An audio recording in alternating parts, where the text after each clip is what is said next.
Hello, hello. Welcome to the stream.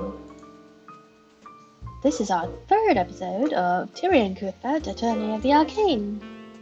This is a baby-friendly stream, and that must mean that we are specifically my baby-friendly. We may take short breaks as required to take care of our baby. I normally start streaming once she's been put down for the night, but you never know. Babies do what babies do. Hello, Chahaya the Light. Welcome. So excited to have you join us from the beginning. Yay! Also, your emojis are so super cute. I love them. Alright, let's get into this. A brief recap. We finished our first day in court, and we bought ourselves some time. So now, we are going to pick up at our investigation.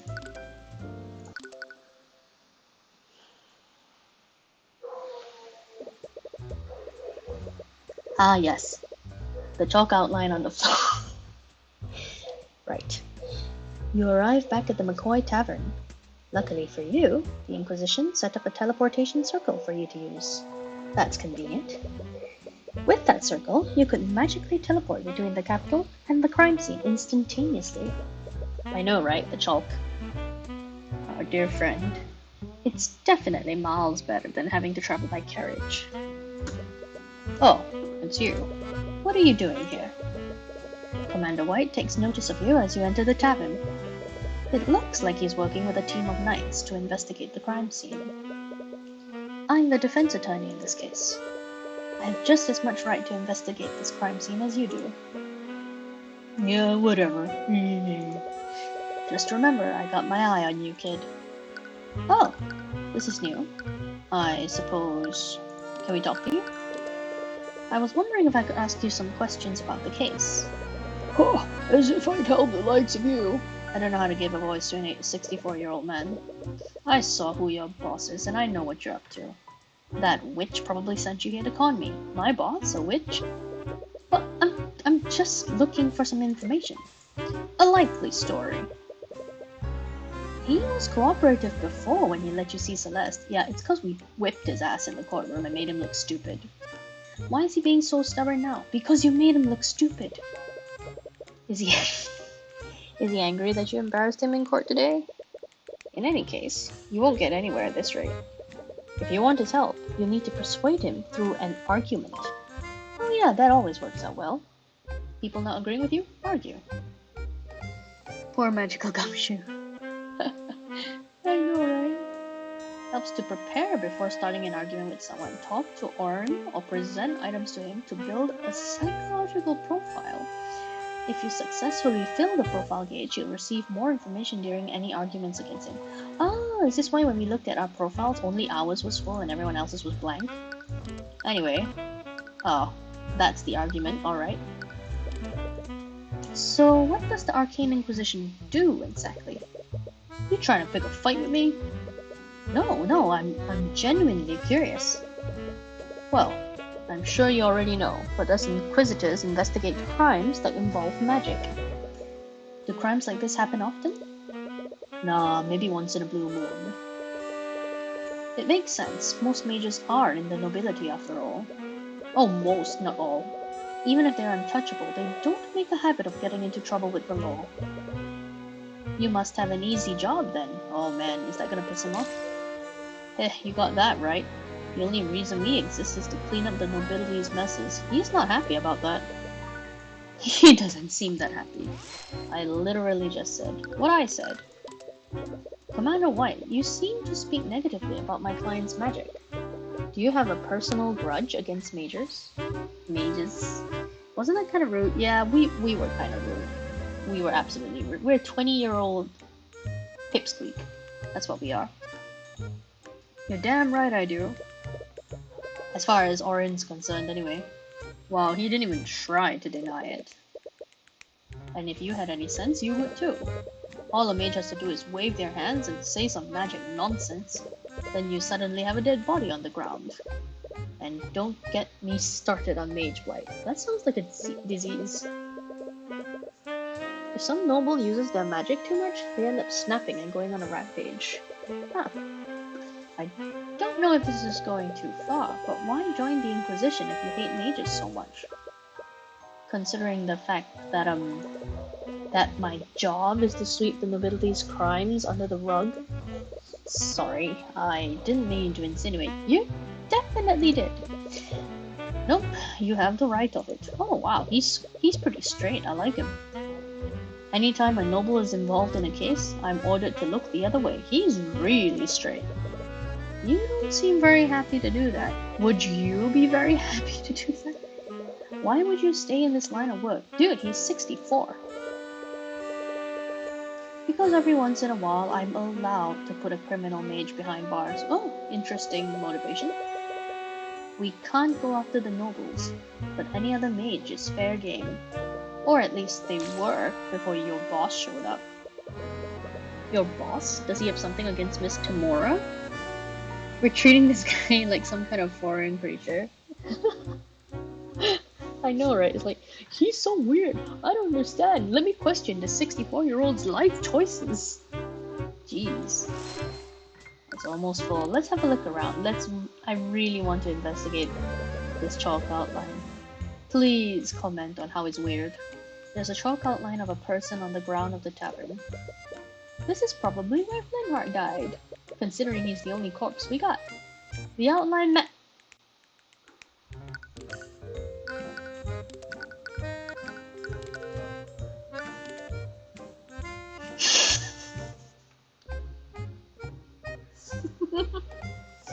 Okay, honestly, I just opened the picture again, wondering if there was a game update where someone updated the image file to match the chalk outline.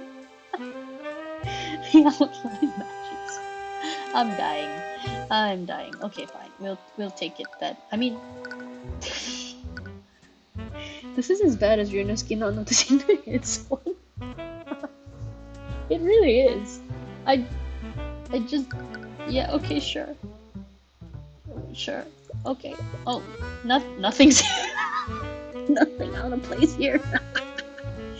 Nothing to see here. Let's move on. There's nothing here. Oh, yeah, I love you. Alright. What else is there? Nothing to see here. The Inquisition lit some candles, but there's a magical lamp right there. Wow. I wonder why they're not using those instead. Oh wow, I can finally zoom into this painting. It's a painting of a mage, and there's some text on it. Somala Daglian, a legendary practitioner of the arcane arts. He mysteriously disappeared one day. It has nothing to do with the giant Nova Blast right in front of him. It's rumored that he was developing a formula for a new transmutation spell. However, he was reckless in casting the spell, and Daglian quickly lost control of his magic. His body was never found. Damn. Many speculate that he didn't actually die during the accident, but if that's true, where did he end up? Sounds like a cautionary tale against using magic. That might explain why Flintheart keeps it in his tavern. It really is a goth version of the I Want You poster, propaganda poster in America. It's a painting of a man in a suit. There is some text on it. Adam Ivle, politician of the pedantic. Lol.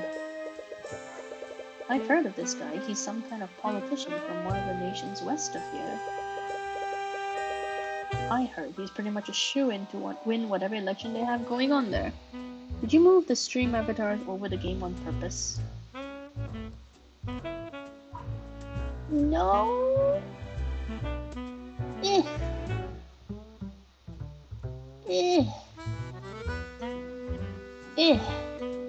Fixed. There we go. An election? Was Flintheart studying democracies for his little revolution? Oh, we've looked at that. It's got a tick on it. That's nice. Real sweet. What's here? There's a modern looking lamp mounted on the wall. It's a lamp powered by artificiary. Artificery? I didn't expect to find something this sophisticated in a town like this. Artificery is just another form of magic. Actually, artificery draws from surrounding ley lines to... I didn't ask for a science lesson, kid. Is this like the difference between, like, Wiccan practice and religion. Anyways, look where Artificery got these folks. The arcane power cell broke and they haven't had any power for weeks. Yup, nothing can beat good old oil and flame. You look too proud of that, Boomer. The McCoy Inn is outfitted with several lamps powered by Artificery. However, the arcane power cell has been broken for weeks, and the lamps can't be turned on. The lamps can't be turned on. Is there anything else? It looks like we've investigated everything, but we're missing something for his psychological profile. Also, Oh, that's not very good UI. Why is his psychological profile in front of the back button? Yes, I did just okay boomer him. Can I present evidence? Let's present this. The autopsy report seems to be pretty detailed in some aspects and vague in others. Why is that? I'm not sure about the details, but the autopsy is performed by a mage who studies divination. I love divination, it's one of my favorite spells. Their magic gives us details about how someone dies, but there's always a few blind spots. I never thought about using divination as an autopsy. That's pretty cool. Blind spots? Like what? Well, for one thing, if someone mucks around with the body after death, the report becomes muddled. Gee, I wonder. That chalk outline. Divination magic can tell what happened to a body, but not in what order and at what times. Interesting. So the order and timing could be off. But someone definitely stabbed Flintheart's body with Celeste's sword. What if what he's saying is true, it will be that much harder to figure out what kind of a weapon originally killed him. That major sword really is strange. Please comment on how it looks so different from what's in the picture. It's almost a shame we had to confiscate it. Is it really that abnormal? It's definitely not like any kind of sword I've seen. I wonder if it was forged in the Eastern Kingdoms. Oh, I guess no comment. What do you think about this? Oh, okay, no comment on this. I've never seen a real spell compendium before. I mean, doesn't it look like a book? I'm still not exactly sure how they work. Well, spell compendiums are magical devices that display exactly which spells a mage can cast. You can probably guess, but the Inquisition uses these things all the time. Right, having the information is definitely a blessing for the defense and the prosecution.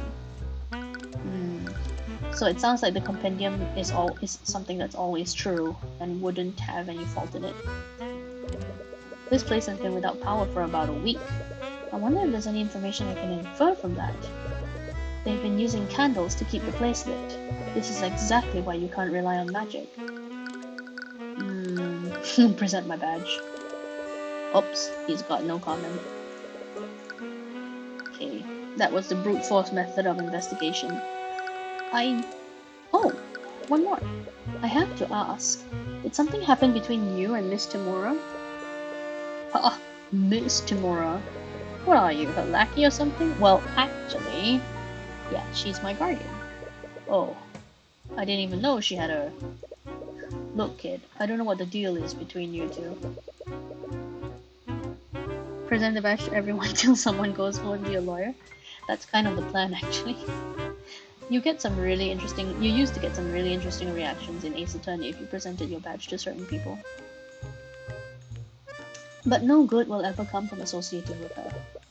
This is about the rumors, isn't it? Throughout the years, there have been several insidious rumors surrounding Miss Tamura. She's been accused of forgery, blackmail, and all manner of illegal activities. Yes, aren't you glad I can read over the fire stickers for you?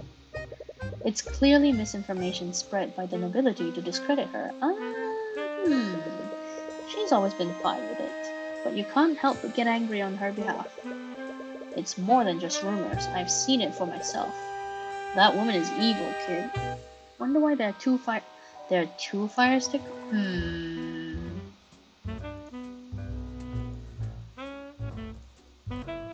Yes. There should only be one now. That woman is evil, kid. She defends mages who don't have the protection of the nobility. She's not evil, she's a hero. Yeah, whatever. Ooh, Orin White's psychological profile is complete. Do I get to see that? Oh, it doesn't actually update the profile. Performing your Moddy duties. Yes, thank you, Moddy. Oh, yay, it appears! That's a very cute... Oh, no, it's still 2, sorry. There, now it's 1. That's a very cute sticker, though. Okay, time for our first argument. It's time to battle! Commander White seems unusually hostile towards you, and you have a feeling it's not just because you embarrassed him in court today. Using my Ash Ketchum voice. If you can clear up this misunderstanding, you might be able to convince him to help you. Start an argument. Oh my god. Yeah, I wish that a pop-up box would appear in front of me IRL every time someone thinks I'm about to start an argument with them. Because sometimes I'm just having a discussion and people are like, why do you want to argue? Why are you fighting me on this? I'm not fighting with you. Like, this would be a really useful IRL. Start an argument? Yes, that's how I make friends. Ooh, very cool. That was very cool. Alright, I'm just gonna come out and say it. Do you have a problem with me, Commander White? Do you have a problem, punk? Fight, fight, fight! Fight, fight, fight! You should know exactly what my problem is with you. I saw who you work for. Do I have to spell it out for you? Ruby Tamura is a crooked lawyer. Or does your boss not tell you what she gets up to? Elocutions. Ooh. Arguments are not always fought using hard evidence. Sometimes you need to elocute to convince your opponent their claim is wrong. When prompted for an elocution, choose from one of 3 possible responses. The correct response can be gleaned from reading your opponent's psychological profile. Commander White is stubborn and stuck in his ways. He has a grudge against Ruby Tamura, will react negatively if you try to defend her. However, he will respect you if you defend yourself against personal attacks.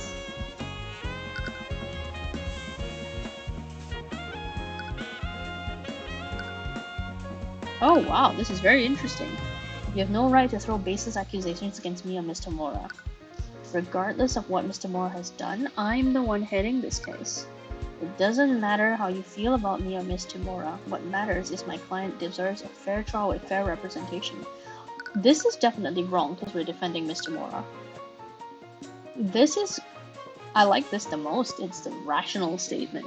I wish I had this every time I argue with someone. Yeah, you and me both. Regardless of what Mr. Mora has done, I'm the one. I feel like this is the one based on the profile, but let's see. Apa. I'm gonna try this one. Regardless of what Mr. Mora has done, I'm the one. Whatever problems you have with her, they have nothing to do with me. Oh, it worked. You were chosen to deflect? Yeah, I think this one. That still doesn't change the fact that you work for her. I've seen that woman do all kinds of shady shit in the cases I've worked. Forgery, bribery, blackmail, you name it. Are we working for the Von Karma of the day? You're just another crook. I'll bet you're just the same, a successor for the devil of defense attorneys. I'm not Ruby Tamura. Regardless of what you've seen her do, I'm going to run an honest case. Me being her successor has nothing to do with it. Forgery, bribery, blackmail, have you seen me do any of those things? Because all I've done so far is point out the mistakes you've made. Oh.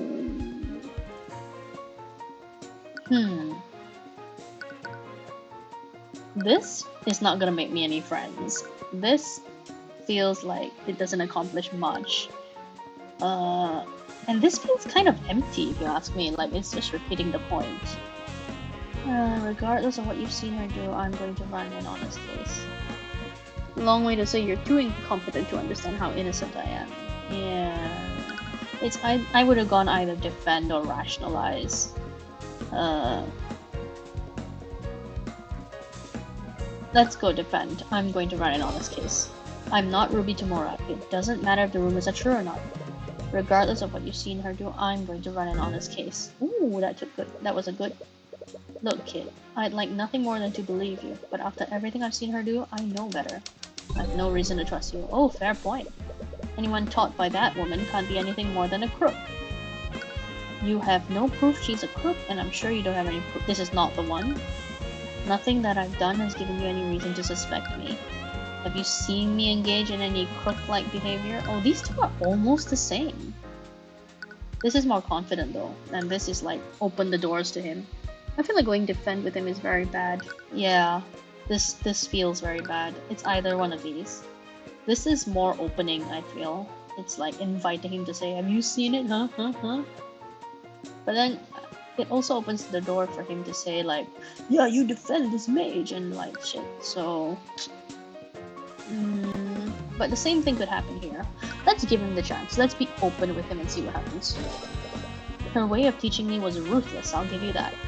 But the only thing she taught me was how to practice law. Have you seen me engage in any crook-like behavior? Yeah, I won the argument! I too would like a banner like that IRL to tell me I've won the argument, thanks. You just want some info, right? Woohoo! Yes, that's all I'm asking for. Argument 1, why? Alright, I'll answer your questions. Just don't make me regret this. You've successfully persuaded Orim White. Whoa, that's a lot of new text. This probably goes without saying, but I don't believe that sword is a murder weapon.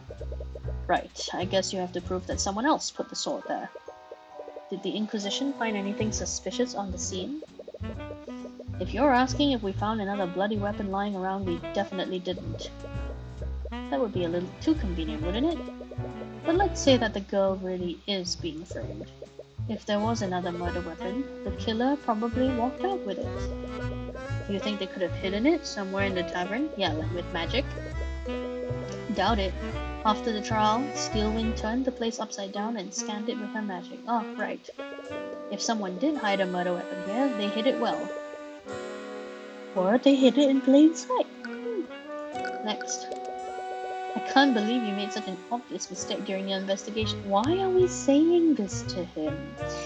More importantly, why are we saying it to him like that? Oh, shut it. I already got an earful from Steelwind about that mess. Well, you don't have to worry about me mucking things up. It's like we're testing him. I know, right? Steelwind's basically taken over the entire investigation. That 18-year-old? What's her? Oh, she's a noble, I guess. Did she pull some strings or something? Since the beginning, yeah. Wait, did she have the authority to do that? Normally she wouldn't, but I know better than to go against orders from a noble. Yeah, there's definitely a strange power dynamic between them. But honestly, that girl sweats the details too much. She even had my men draw up a scaled map of the crime scene. Hand over, please. Yeah, wait, really? Do you have a copy? Sure, knock yourself out.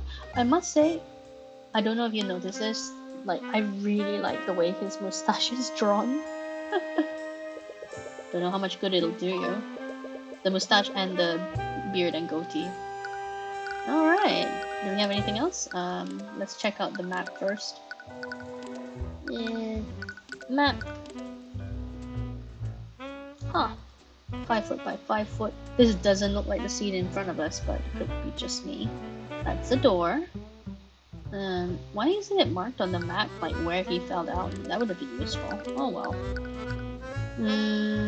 What else? Oh, there was one. Oh, no, too much. There's one more. I heard that this was Prosecutor Steelwind's first trial. She must be pretty talented if that's true. A pain in my ass is what she is. That damn noble comes in here telling me how to do my job. I honestly have no idea what she's even doing in this line of work. Someone else said that. Something similar to us recently. I heard she's from a renowned noble house. Are we gossing now? Are we gossing about Steelwind? She must be a pretty powerful mage. Ah! Powerful is an understatement. Any one of the Steelwinds could turn this entire town into a glass crater. A glass crater? Damn. There's no way that's true, right? I think we're done. Spill the tea! Yeah, no. Tell me about this map. I can't believe the prosecutor is going into this much detail for her case. Bah, it's a real headache. Did you know that map is scaled? It's got a legend and everything. That seems important. You've said it 3 times. Wow, the prosecutor must be pretty particular. I guess we're done. The courthouse, the barracks. Oh, we should go to the barracks and speak to our client. But first, let's go upstairs.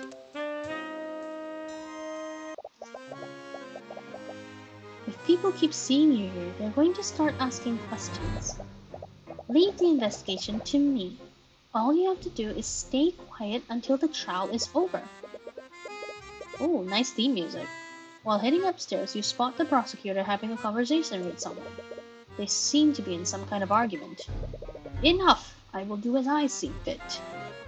You may be a Steelwind, but this is my land. It's him! It's the murderer! Holy shit. Oh, sorry. Oh, you're that defense attorney from the trial. I am. I'm sorry, but who? Ah, how rude of me. I know that face was great. My name is Lord Garrick Pierce, the ruling noble of this land. I really want to give him a pompous-ass voice now. Occupation Nobleman, Arcana Transmutation. He's got a transmutation spell as well. As the ruling noble, I suppose I should thank you for playing your role in the current trial. As misguided as it may be, what are you trying to flirt? I suppose that you also think my client is guilty. It does not matter what I think. This entire scandal has done nothing but rile up the common folk. Magic is a gift for the nobility and the nobility alone. It is a symbol of the aristocracy and our divine right to rule. Whoa, are we going into divine right to rule? And now that bastard child has tainted that symbol in the public eye. All of that has nothing to do with her. She's just an innocent woman who got wrapped up in all of this. Even if she is innocent, the charges have been laid and made public. Someone must take the fall. I was really hoping the potato sticker would land on his face. So you're saying that she should be found guilty even if she's innocent? What do you suppose will happen if she's acquitted? All the public will see is a mage going free in spite of a myriad of evidence. That alone would be enough to cause public outrage. Tensions between the aristocracy and the common folk are high enough as is. What is one insignificant girl when compared to the stability of our great kingdom? That's enough. Stop antagonizing him, Kiss. Oh, is he your friend? You're not gonna be very happy at the end of this trial. I can't refute what he said, but I don't agree with it. What? The system should be based on truth and justice, not on public opinion. Oh, I like you. Then why are you working against my client? Tyrion, it's her job. Do you honestly think she's the kind of person that would kill her father? It doesn't matter what kind of a person she appears to be. The evidence clearly points to her as the only possible killer. She's not in on it, means we'll see her for the next case. Yeah, hopefully. If this Garrick person doesn't kill her first. But she's got too many, question marks in her backstory for us not to see her again later, I feel. But you should fight according to your own ideas, just as I will fight for mine. It's hard to get a read on that woman. Anything here to investigate? There's a door at the end of the hallway. It looks like it's seen some use recently. That noise scared me. You try to open the door, but it seems locked. Perhaps someone might have a key to open it. Someone. There are several doors that lead to guest rooms. Aside from the rooms that you and Miss Tamura used, they don't look like they've been open for quite some time. This place must have been bustling once upon a time. Oh, there was something there. There are some candles lighting up the hallway. They look like they used to be a part of the old architecture. That's it? Alright. Let's speak to our client. You return to the dungeon to speak with Celeste, but when you check the cell she was being kept in, you see that it's empty. The Inquisition must be questioning her. I should come back later. Oh, The courthouse? Oh, Cuthbert, you're back already. Sorry, I guess I'm just a little lost about where to go next. Huh. Well, I suppose I can give you some guidance this time. Sometimes it helps to speak with someone about the investigation. One character will almost always be able to assist you. You can speak with them about the investigation or ask them where to go next. Right now, Ruby Tomorrow is assisting you, but who knows? Maybe someone else might help you in future. Hint, hint, hint, hint, hint. Okay. The investigation. You haven't really found out anything, have you? Sorry, I just thought I'd check with you first. I can't always hold your hand, Clifford. You need to move to the crime scene and look for evidence that you can use. So we're missing some evidence, I guess. Where should I go next, Miss Tamora? Well, you haven't really gone anywhere. You should really head to the crime scene. Really? So, like, I guess I must have missed something. We've done all this, right? Oh, can we present spells? Guess not. But we can present profiles. Does he know this guy? No.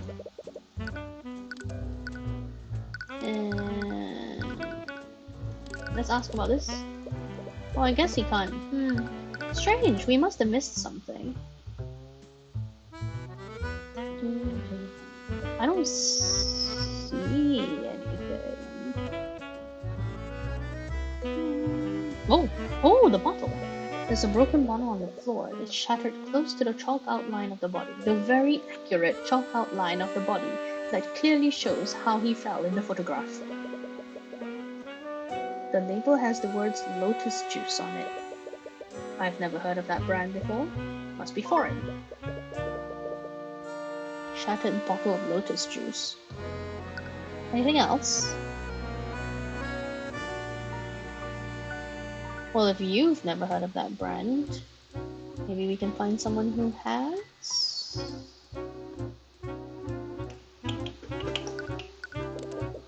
You think you found... Oh, good, a prompt. You think you found everything you can here. But what does it all mean? What does it mean? There's no murder weapon to be found, and there's no obvious evidence of another person at the scene. Hey, you okay? You got quiet all of a sudden. Alright, just focus. Close your eyes and let everything else disappear from the world. Ooh! Hey, you listening? So, there's no clear evidence pointing to another killer. The next logical step is to boil a Gantt game and dissect a teddy bear. Are you okay? Are you high? There is, however, evidence pointing to how Flintheart moved before his death. What? What can we tell about how Flintheart died? There's no blood trail leading to or from the body. What does this imply about the location of Flintheart's death? Oh, goddamn. Flintheart attacked Flintheart during the murder. This is great. Celeste framed Celeste before the investigation. Okay, fine. What can we tell how Flintheart died? He didn't move after the murder, right? No, there was no blood trail where Flintheart's body is. The lack of a blood trail tells us something important, namely where Flintheart was throughout the murder. Oh, throughout the murder. Flintheart died where he was attacked. Flintheart killed Celeste after the murder. I don't know, that setup was great. Confusing, but great. He didn't move from his position at all. Yes, I guess you're right. There's also the autopsy report, which says that he died from a stab from behind. He was probably caught off guard and too incapacitated to move anywhere else. Which means that the attack happened at the exact position he fell over. Oh, we've marked it. Good. There's also the shattered bottle of Lotus Juice. How did the bottle shatter? It dropped, I guess. I doubt it means anything, but the shattered bottle is right next to the body. Celeste threw the sword before the attack. Flintheart dropped the bottle during the attack? After the attack? Depends when you call it. Flintheart dropped the bottle when he was attacked. From that we can infer he was holding it the moment before he was attacked. What's so strange about one bottle though? It may seem like an insignificant detail, but that detail could help me infer other elements of what happened during the murder. Right. There's also the fact that the artificery lights were out. Were these candles here when you arrived at the scene, Oren? No, we had to light some so we could see the crime scene properly. We thought it was weird too. The girl and her father must have had their argument in pitch black darkness. What can we infer? So they didn't light any candles to make up for the broken lights. The crime scene had no lighting during the murder. Broken power cell updated. This means the lights were not operational during the murder. The argument that Celeste had with Flintheart must have been spontaneous. They weren't planning to have a conversation in this room. In this darkness, Flintheart wouldn't have a lot of visibility. If he was stabbed from behind, he probably didn't see it coming. He was clearly surprised and was probably in too much shock to run away. Also, the bottle may seem insignificant, but he was holding it when he was attacked. We're going off on a roll, just like how we did when we were thinking about our own chess moves earlier. Maybe he was pouring a drink for himself, or maybe it was for a visitor. Wow, we've shocked Orim. He's like, what the hell is this kid yammering on about? Either way, the assailant must have been unseen by Flintheart. Kid. Or the assailant attacked him from his blind spot while his back was turned. Oh, is it because we're like rattling off? Is it supposed to be really fast? Why would his back be turned though? Was he distracted by something? Kid! Well, what? What was that all about? Sorry, sometimes I just get lost in my own thoughts. Yeah, we could tell. Yeah, well, cut it out. You're freaking me out. Right. Anyways, you think you found everything you can. You should move somewhere else. Excellent, let's go upstairs. There must be something here that I've missed. I hate that this game uses the shock element, like how it did in our dream in the previous episode. There's really nothing here, y'all.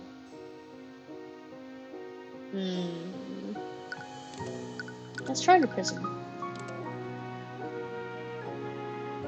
Thriller +1. I really wish it wouldn't. I really wish. Oh!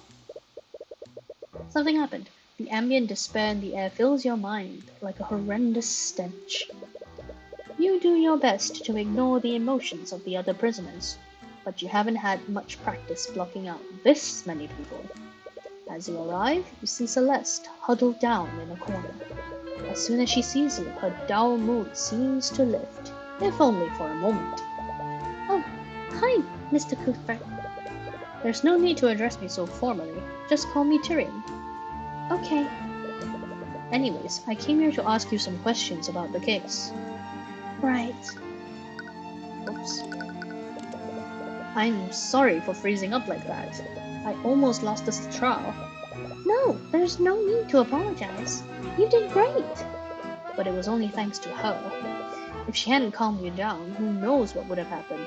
We would have died. Well, she would have died. But I still don't understand though. Why were there traces of magic on my dad's body? Right, those traces of magic were on the sword and the body. Magical traces are particles of magical residue that are left behind when a mage casts a spell. They only linger around for 48 hours. And that gives you a rough timeline of when and where a spell is cast. Did you cast Mage Blade on your sword that day? I did. I cast it when I trained during the morning. Well, that explains why there was a trace on the sword, at least. Did the trace on my sword leave the magical trace on my dad's body? No, magical traces can't be moved around physically. Okay, so it's not like dust. For a spell to leave a trace, it has to be active when physical contact is made.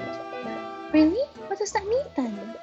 Whatever killed your father had a transmutation spell active on it at the time. The magical trace on your sword was just an unlucky coincidence. I can't believe this. Could you tell me more about your father?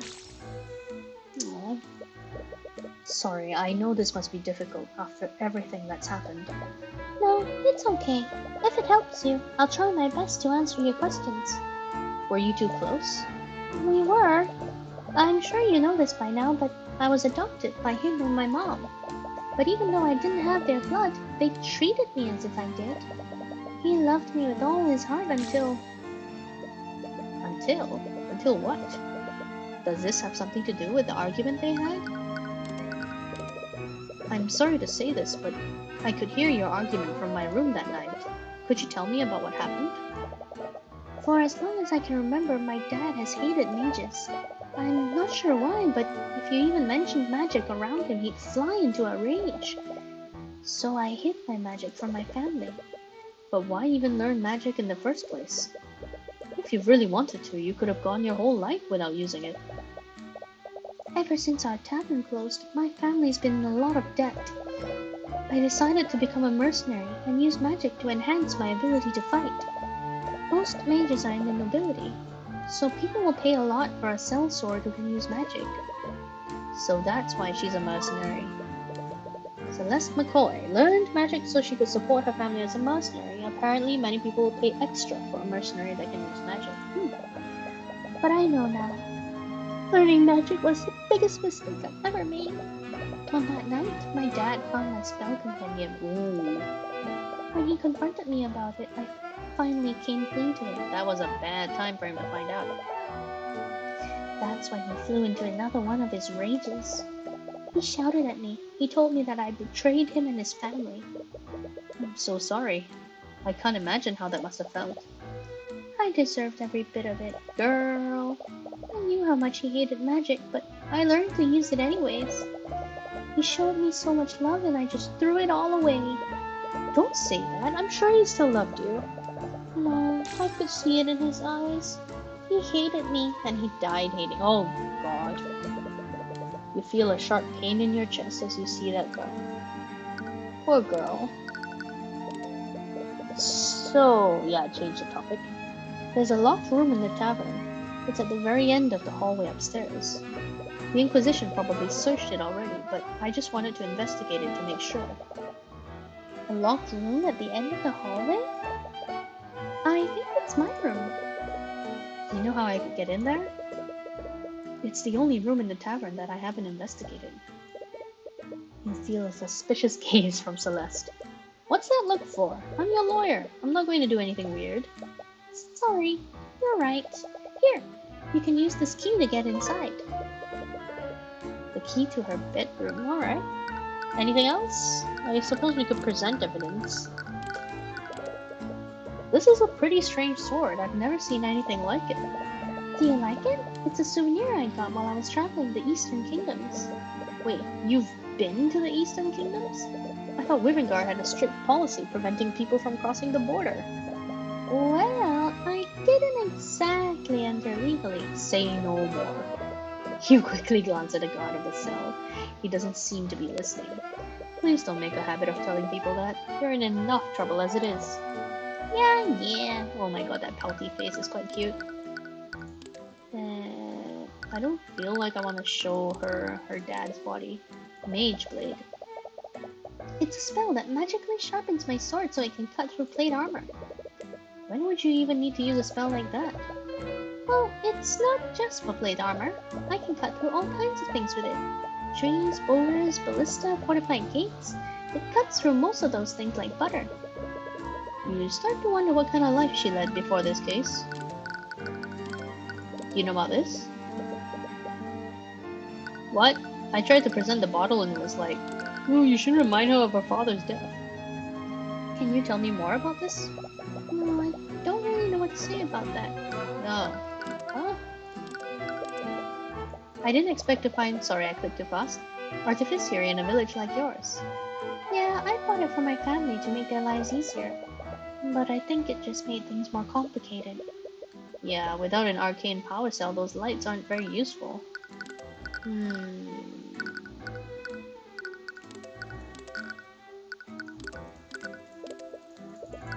Okay, let's go to her bedroom. You use the key to enter Celeste's room. However, you're startled when you notice, oh god, that someone else is already inside. I've already told you nights everything I know. You are pretty. Who are you? What more do you... Oh? Aren't you Celeste's attorney? I am? Who are you? Oh, how rude of me. I'm Jeline McCoy. I'm Celeste's mother. Why are you hiding in her locked bedroom? I was at the trial this morning. I can't thank you enough for everything you've done for my daughter. Was she inside when we tried to open the door earlier? So this is Celeste's mother. Yeah, you called it. Well done. I totally didn't see it.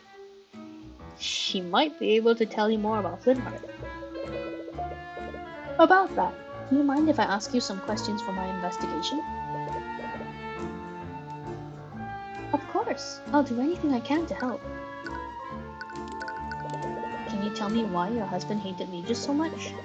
I understand that most people dislike the nobility and associate magic with them. But on that night, it's like he was furious at Celeste specifically because she was a mage.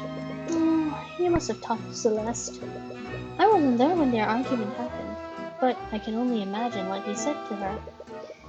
Do you know what happened to him? Why does he hate magic so much? Celeste doesn't know about this, but years ago, oh gosh, I knew it, Flintheart had a sister named Effie. When we were all children, we were friends with a boy named Garrick Pierce. Oh, we've met, we're acquainted. He was the son of the ruling noble at the time. Garrick Pierce? Isn't that the nobleman you was speaking with Steelwind earlier? We were all inseparable at the time. He'd always sneak into town to play with us against his family's wishes. They probably weren't too happy about that. He was quite rebellious back then, but he's a completely different person now. But everything changed when Garrick began learning how to use magic. One day when we were playing together, he wanted to show off the spells that he'd learned. He was told not to use his magic without his instructor there, but he was just too excited. He began casting his spells, but something went horribly wrong. He lost control of his magic and fatally wounded Effie. We tried bringing her back into town, but by that time it was too late. She was already gone. GG. I'm sorry, that must have been traumatizing for all of you. The next day, the Arcane Inquisition came to investigate what happened. House Pierce used their connections to cover up what happened. They even threatened Flintheart's family into keeping quiet. Wow, that's ridiculous. I would have thought they would have at least paid them off. Like some consolation money? Where is your pride? After that, the official story was that Effie had been mauled by a wolf. Yeah, no wonder he hates mages. That's not surprising. The nobility seldom take responsibility for their actions, even for a mistake like that. Flintheart's sister died during an accident involving a Garrick Pierce and his magic. Involving one close bracket Garrick Pierce and his magic. Ever since then, he has hated magic and the mages who wield them. Something changed in Flintheart after that. He began speaking out against the nobility. Eventually, he started hosting rallies in this very tavern. Each night, more and more people began listening to his words and joining his cause. The amount of people that he'd gotten under his banner was terrifying. Wow, really? There was even talk of an outright revolution against the kingdom. That might explain why someone would go out of their way to kill him. I knew how much danger he was putting himself in, but no matter how hard I tried, I couldn't convince him to stop. His attitude didn't even begin to change until we adopted Celeste. Can you tell me more about Celeste? I was like, wow, she looks just like her brother. Oh, you thought there was a profile, not a clue. How did she become a part of your family? It all happened many years ago, back when the McCoy Tavern was still open. We were closing one night when we found a baby with white hair abandoned in the dining area. We waited weeks for her parents to come by, but no one ever came looking for her. And that baby was Celeste? Yes. Flintheart and I had always wanted a child. I thought that Celeste must have been a gift from the Scaled Lord. But one day I saw Celeste practicing her magic. I think that's when I realized that someone from the nobility must have abandoned her at our inn. I didn't care though. I loved her all the same. I'm sure Flintheart did too. Wait, you knew that she was a mage all this time? I did. You haven't known her very long, but she's a terrible liar. Ha ha ha. Flintheart must have noticed too, but I think that he didn't want to believe it. It's my fault. I should have forced him to see the truth. I spoke with Celeste earlier. She thinks that her father hated her because she was a mage. There's no way he would ever feel that way. He loved her more than anything in the world. No matter what he said to her that night, nothing would ever change that. After seeing them together, you figured as much. Celeste was the world to him. When we adopted her, it was the first time in decades that I'd seen him so genuinely happy. They must have been really close. More than anything. Do you want to hear a story? Celeste had just returned from her travels. She wouldn't stop talking about this foreign drink that she loved. Oh boy. I think it was called lotus juice or something strange like that. Well, Flintheart did everything he could to have it shipped here. He called in a bunch of favors with some of his revolutionary friends. But in the end, he was only able to get a single bottle of it. Oh wow, oh damn. Is it really that rare? Yes. I wouldn't be surprised if it was the only bottle of lotus juice in the region. Wait a minute, lotus juice? Is this the bottle that Flintheart bought? You show her a picture of the shattered bottle that you found next to Flintheart's body. It is! Oh no, he was going to surprise her with it. I found the broken pieces next to Flintheart's. Well, I found them in the dining area. That's strange. We've been keeping it in our room so she wouldn't find it. Really? When was the last time you saw it? Right before I left the house that night. It was right before their big argument. So it wasn't just laying around in the bar. He made the decision to retrieve it after the argument. Oh, that's when we saw him going upstairs, I suppose. The shattered remains of a glass bottle. Flintheart McCoy was holding this bottle and dropped it during the murder. It contains Celeste's favorite drink, lotus juice. Alright, you think you've investigated everything you can for now, but there's one last thing you need to do. You ready yourself for one last conversation with Celeste. Let's go. Oh, you're back. Yes, I met your mom. Did you forget something? Actually, there's one last thing I wanted to talk to you about. Oh? Earlier, you said something I just can't let go. You said that your father died hating you. This is what we want to talk to her about? But after everything I heard about him, I don't think that's true. Your father loved you, Celeste, even in his final moments. You desperately want to reach her. If she keeps believing that he hated her, that thought will eat away at her for the rest of her life. You know that better than anyone. He's just lying to make me feel better. No, but it looks like it won't be that simple. Present! You'll need to win an argument against her if you want her to see the truth. But I don't have her profile. Celeste believes that her father died hating her. Her mom honestly seems very unbothered by everything. Yeah, she doesn't seem exactly like a grieving widow. But maybe, I guess maybe if you have a husband who's like an active revolutionary, then you're kind of prepared for him to pop off at any time. You just need to convince her of that. Let's go.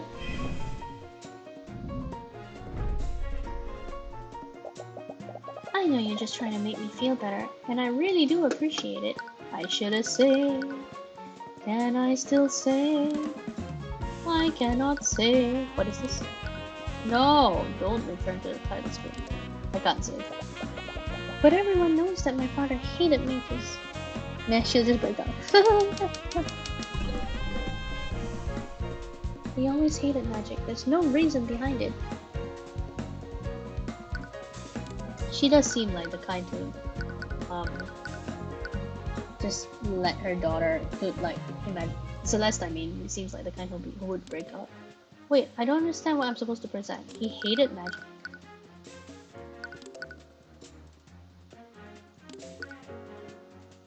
Do I just present the lotus juice? Is it like a one-hit KO? I'm confused. That's the only option I've got. Yeah, the lights, right? It's like if he hated magic, he wouldn't have accepted this, I guess. But it's artificial. Like, how is that any different?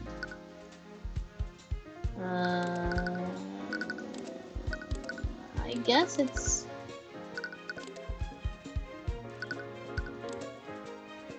Oh, okay, okay. He's always hated magic. There's no reason behind the hate for magic, so maybe we have to tell her about how his sister died. Yeah. Yeah, we caught on the same time. I don't know if it's my place to say this, but there's a reason why your father hated magic so much. What? When Flintheart was a child, he had a younger sister. She was tragically killed by a mage decades ago. That's why he had such an immense hatred for magic. I never knew. But that doesn't change anything. That's all the more reason for him to have hated me. It was selfish of me to learn magic. I knew how much he hated magic, but I still learned to use it anyways.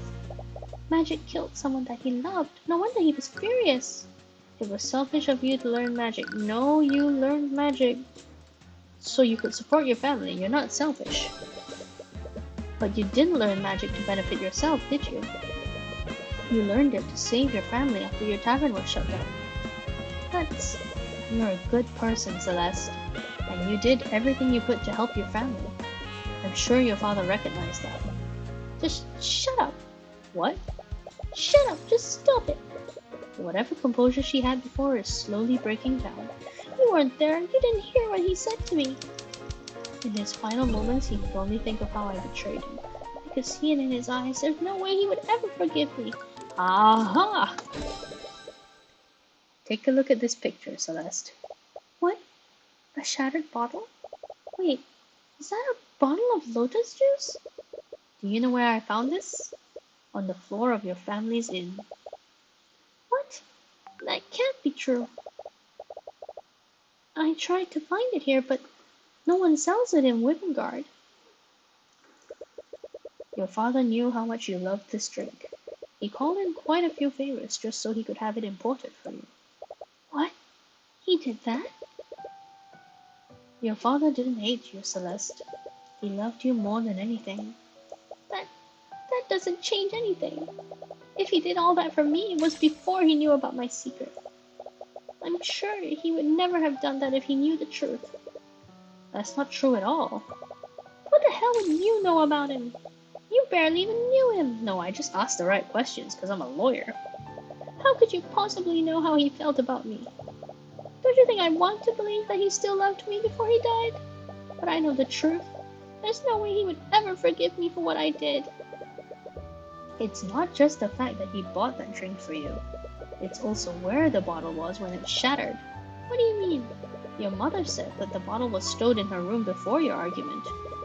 But I found the shattered bottle in the lobby, where his body was. I ran into him before I went to look for you. He was going upstairs to his room. That can only mean one thing. He went to retrieve the bottle after your argument ended. What? Why would he have it? Because he was going to give it to you, Celeste. He was going to give you a gift to apologize for what he said to you. He was going to apologize? Your father loved you, Celeste. And as tragic as it is, he was going to try to apologize to you before he was murdered. K.O. Sorry. I don't like this. My daughter working as a mercenary of all things. Oh, is this a flashback? Come on, Dad. You know I can handle myself. I don't doubt it. But you still shouldn't have to risk your neck for our sakes. We'll close the inn, Dad. We won't be able to survive unless I do this. Just be careful, okay? I don't know what I'd do if anything happened to you. No matter what anyone says, you're our daughter. And we'll love you till the day we die. Aww. He was gonna give it you dumbbest. Don't dumbbest her. She doesn't know. Dad, how could I ever think that? I'm sorry, I'm so sorry, Dad. Celeste had barely been keeping it together throughout the whole argument. But her realization is finally causing her to break down. She begins crying loudly as she quickly embraces you. In this cold, dark place, she probably hadn't felt any warmth of any kind for days. You're caught off guard and feel a little embarrassed, but you comfort her while she vents her emotions. Argument 1, yeah! Damn, son. You feeling better? Yeah, I think I'm okay now. Had a good cry? I've been thinking such horrible things this entire time. She looks at you and gives you a warm smile. It's probably the first time you've seen her genuinely smile since this whole ordeal started. Thank you. You comfort her while basking in the fact that you won the argument. Yes, if only life was like that. But is everything really going to be okay? I'll make sure of it. I'll get justice for you and your father. It doesn't matter who stands in my way. Not even Parrot Gears. Oh, here we go again. Even if they're man, king, or god. You're completely different now. What happened to the nervous wreck from before? Please forget about that. Anyways, take some time to rest. The trial is going to resume soon. With that, you've done everything you can for now. You've learned a lot about what happened the night of the murder. You just hope it's enough. But even with your investigation, you still don't know what the prosecution has planned. Has Pierce told you all of the details, Mr. Rudolph? Will you remember them? Yes, I pride myself on my eidetic memory. Oh, you've got a memory for pictures. We're going to pick apart your pictures. Just so there are no misunderstandings, I do not approve of this. You said it yourself, Lady Steelwind. Wait, can I give him a fumble? There's no possible way that I could have done the deed. It has to be the bastard child. You don't know what sort of tricks Ruby Tamura might pull tomorrow. Just see this as a way of securing a just verdict. I wonder what they're gonna do. Oh, we've hit a save point, and we are just over an hour. I really love how the pace of this game feels. It's like 1 hour, one part, and it's episodic. We can continue, and it's VN. A lot of reading, very little quick clicking, which is a godsend for my wrists, honestly, because I need to take care of them while I'm taking care of baby, and they're still a bit flimsy. Okay, great. So that's fantastic. I guess we're done for the night. I wanted to do a little bit longer, but baby's sleep schedule was a bit weird today, so I had to start late, and I lost the extra hour I was hoping to have. But it's okay. We'll pick this up again next time. Probably not tomorrow night. If I have time in the day, I'll stream the next part of the hour. Otherwise, we'll skip a day, and I will do this again on Wednesday. So, thank you very much for joining the stream. I hope you enjoyed watching. And yeah, we're looking forward to doing more of Tyrion Cuthbert, Attorney of the Arcane, next time. Thank you so much. Love y'all. Bye-bye.